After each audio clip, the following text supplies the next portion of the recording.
नमस्कार मंडळी, मी तुमचा लाडका मित्र वरद विजय चव्हाण आणि मी तुम्हा सर्वांचं माझ्या युट्यूब चॅनलमध्ये स्वागत करत आहे.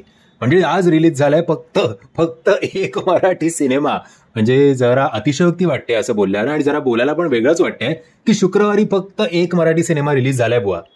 नाही सॉरी, अजून एक सिनेमा रिलीज झालाय ज्या सिनेमाचं नाव आहे युवा नेता, पण आय थिंक त्याचा हार्डली एकच शो आहे विवियाना मॉलमध्ये. बाकी असं कुठलं नेहमी जसे 3-4 मराठी सिनेमे एकत्र एकमेकांबरोबर आबाधुबी खेळतात तसं यावेळेला या शुक्रवारी तरी झालेलं नाहीये. यावेळेला रिलीज झालाय तसं बघायला गेलं तर एकच मराठी सिनेमा, त्याचं नाव आहे रघुवीर. आता जेव्हा याचा ट्रेलर आला होता तेव्हा सुद्धा मी म्हटलं होतं की या सिनेमाची तशी काही चर्चा का नाही आहे. इनफॅक्ट त्या ट्रेलर रिव्ह्यूचा माझा थंबनेलच तो होता आणि त्या ट्रेलर रिव्ह्यू मध्ये सुद्धा मी बोललो होतो असल्या जॉनरचे सिनेमे आता प्रेक्षक खरंच बघण्याची त्यांची इच्छा आहे का.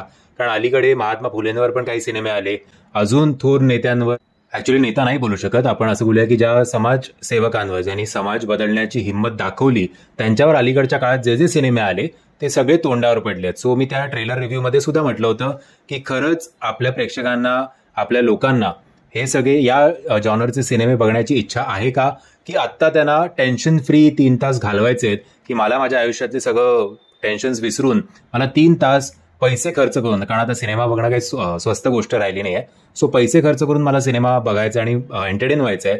हे आय थिंक कुठेतरी फिल्म मेकर्सनी आता सगळ्याचा, म्हणजे याच नाही सगळ्याच आपल्या मराठीच्या फिल्म मेकर्सनी स्वतःच्या मनाला ते विचारलं पाहिजे. एनिवेज, हा पिक्चर जेव्हा ट्रेलर आला तेव्हा मला माझं बालपण आठवलं. माझ्या बालपणी आमच्या शाळेत एक सिनेमा दाखवला होता जो चाफेकर बंधूंवर होता. आता त्या सिनेमाचं नाव नाही आठवत. आय थिंक हा सिनेमा त्याच कॅटेगरीमध्ये यायला हवा का, कारण याचा ऑडियन्स तसा पण खूप लिमिटेड आहे आणि समर्थ रामदास स्वामींबद्दल आत्ताच्या पिढीला त्यांचा प्रवास मोठ्या पडद्यावर बघण्याची किती उत्सुकता असेल याच्याबद्दल माझ्या मनात जरा शंकाच आहे. सो ओव्हरऑल याचा ऑडियन्सच खूप लिमिटेड होऊन जातोय, हे सुद्धा आपल्याला अमान्य करून चालणार नाही. एनिवेज, गोष्ट आहे नारायणाची. जे त्यांचं वयवर्ष असतं 12, तर त्या काळात बालविवाह व्हायचे, तसं त्यांचं लग्न सुद्धा ठरलं असतं. हे आपल्याला ट्रेलरमध्ये सुद्धा दिसतं बाय द वे. पण ते लग्नातनं पळून जातात का, कारण त्यांना समाजात काही ज्या घडणाऱ्या गोष्टी आहेत, जो अन्याय आहे त्याच्या विरोधात आवाज उठवायचा असतो आणि त्यांच्या रिव्होल्युशनमध्ये या त्यांच्या रिबेलमध्ये कुठेतरी त्यांचं लग्न आड येणार असं त्यांना वाटत असतं. म्हणूनच ते स्वतःचं स्वप्न, स्वतःचं रिबेल पूर्ण करण्यासाठी लग्न जे आहे त्याच्यापासून पाठ फिरवतात किंवा 2 हात लांबच राहतात. आता हा आपला नायक म्हणजे आपले नारायण यांचं रूपांतर समर्थ रामदास स्वामींमध्ये कसं होतं याच्यावर आधारित हा संपूर्ण सिनेमा आहे. अभिरामजींनी ही स्टोरी लिहिलेली आहे. स्टोरी नो डाऊट आहे चांगली, बट लाईक आय सेड की प्रेक्षकांना आत्ता असल्या जॉनरचा सिनेमा बघणं किती आवडेल याच्याबद्दल मनात शंका आहे आणि यंग ऑडियन्स हा सिनेमा बघण्याचा विचार सुद्धा करणार नाही. आत्ता बघायला गेलं तर आज आय थिंक प्रत्येक थिएटरमध्ये याचा एक शो आहे, पण एक शो असून सुद्धा गोरेगाव आणि अजून कुठल्या तरी एका थिएटरमध्ये संध्याकाळचे शो का दुपारचे शो याचे हाऊसफुल होते. अभिनयाचं बघायला झालं तर विक्रम गायकवाड यांनी समर्थ रामदास स्वामींची भूमिका चांगली केली आहे. काही ठिकाणी असं वाटतं की त्यांना हा जो भार आहे समर्थ रामदास स्वामींची भूमिका करण्याचा, तो कुठे जरा त्यांना कठीण जातोय की काय. पण ओव्हरऑल एवढं मोठं व्यक्तिमत्व 1-2 तासाच्या भूमिकेत आय थिंक त्याला न्याय देणं पण तेवढंच कठीण आहे. त्यामुळे विक्रम गायकवाडांना आपल्याला झुकतं माप द्यायला काही हरकत नाही. बाकी नारायणाच्या आईची भूमिका केली आहे ऋतुजा देशमुखने, त्यांनी पण बरं काम केलेलं आहे. विघ्नेश जोशी यांनी प्रभू श्री रामाची भूमिका केली आहे, ती चांगली आहे.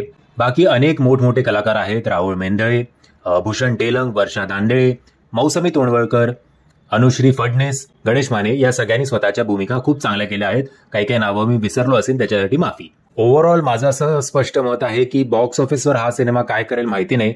मी अजूनही तुम्हा सगळ्यांना विनंती करतो की समर्थ रामदास स्वामी यांची जी जर्नी आहे, यांचा जो प्रवास आहे, तो एकदा तरी आपण सगळ्यांनी थिएटरमध्ये जाऊन अनुभवायला हवा.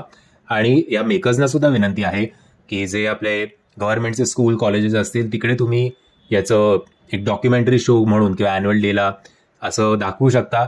आणि तरुण पिढीला, जे आता आय थिंक फ्युचर आहेत आपलं, जे आता शाळेत आहेत, त्यांना तरी आपल्या महाराष्ट्रात कोण कोण जन्माला येऊन गेलंय त्यांच्याबद्दल थोडं नॉलेज मिळणं अत्यंत गरजेचं आहे. ओव्हरऑल मी तुम्हाला एवढंच सांगेन की फक्त आणि फक्त समर्थ रामदास स्वामी यांच्या प्रवासासाठी हा सिनेमा बघा.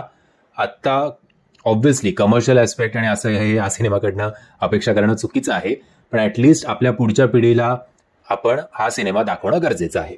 मंडळी, मी आशा करतो तुम्हाला हा व्हिडिओ आवडला असेल. जर तुम्हाला हा व्हिडिओ आवडला असेल तर प्लीज या व्हिडिओला लाईक, शेअर आणि चॅनलला सबस्क्राईब करायला विसरू नका. जय हिंद, जय महाराष्ट्र.